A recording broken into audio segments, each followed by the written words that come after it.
शहरात बनावट नोटा तयार करून बाजारात चलनात आणण्याचा प्रयत्न करणाऱ्या टोळीचा जेलरोड पोलिसांनी पर्दाफाश करून 2 आरोपींना अटक केली आहे।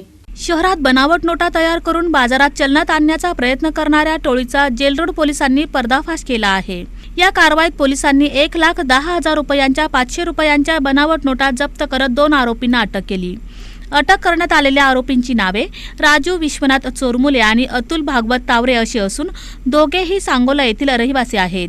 पोलिसांनी दिलेल्या माहितीनुसार आरोपी झेरॉक्स मशीनच्या सहाय्याने 500 रुपयांच्या नोटांच्या प्रती काढून त्या खऱ्या नोटांसारख्या दिसतील अशा पद्धतीने तयार करत होते।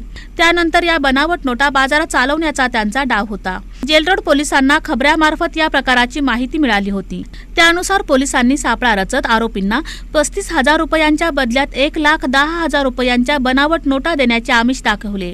ठरलेल्या ठिकाणी व्यवहार करण्यासाठी आलेल्या आरोपींना पोलिसांनी रंगेहात पकडले। या कारवाईत पोलिसांनी बनावट नोटा जप्त केल्या असून या प्रकरणाचे धागेदोरे सांगोला परिसरापर्यंत पोहोचत असल्याची माहिती समोर आली आहे। दरम्यान अटक केलेल्या आरोपींना न्यायालयात हजर केले असता न्यायालयाने त्यांना 3 दिवसांची पोलीस कोठडी सुनावली आहे।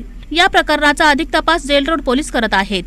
दिनांक 6 मार्च 2026 रोजी जेलरोड पोलीस स्टेशनचे प्रभारी PI श्री राऊत आणि जेलरोड पोलीस स्टेशनचे DB प्रमुख API श्री पाटील यांनी सापळा रचून डुप्लिकेट चलनी नोटा या छापून त्या मार्केटमध्ये विक्री व्यवसाय करणारी एक टीम 2 आरोपींची टीम पकडली। त्यांनी त्यांच्यासोबत पॉईंटवरच तिथेच घटनास्थळीच 1,10,000च्या डुप्लिकेट 500च्या नोटा भारतीय चलनी नोटा जप्त केलेल्या आहेत। यामध्ये भारतीय न्यायसंहिता कलम 178, 179, 180 नुसार गुन्हा दाखल करण्यात आलेला आहे आणि याचा पुढील तपास सुरू आहे। सर, आता आरोपी किती अटकेत आहे आणि किती मोठी प्रकरण असू शकतो? पण मोरस ऑपरेटिंग फक्त आपण सांगोल्यापासून सोलापूरपर्यंत काही कनेक्शन दिसतं। सध्या यामध्ये प्रामुख्याने 2 आरोपी अटक आहेत। दोन्ही एक मंगळवेढा आणि एक सांगोला हद्दीत राहणारे, तालुका हद्दीत राहणारे हे आरोपी आहेत। यामध्ये सांगोला शहरातून या आरोपी एकत्रितपणे जिथे या नोटा प्रिंट करायचे त्याचं प्रिंटर आणि त्याची कागद जप्त करण्यात आलेली आहेत तपासामध्ये आणि इतरही काही नावं निष्पन्न होतील। यामध्ये अजूनही काही आरोपी निष्पन्न होण्याची शक्यता आहे। सर, कसं फसवायचं लोकांना, काय आमिष द्यायचं?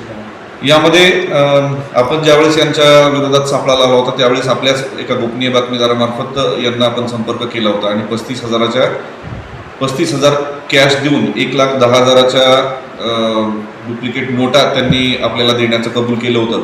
यामधून आपण त्याच्यावर रितसर सापळा लावला आणि पंचांसह त्यांना आपल्या हद्दीत ज्यावेळेस ते या डुप्लिकेट नोटा घेऊन आले त्यावेळेस त्यांना 1,10,000च्या नोटांचा आपण पकडलेला आहे आणि पुढील गुन्हा दाखल करून कायदेशीर तपास सुरू आहे।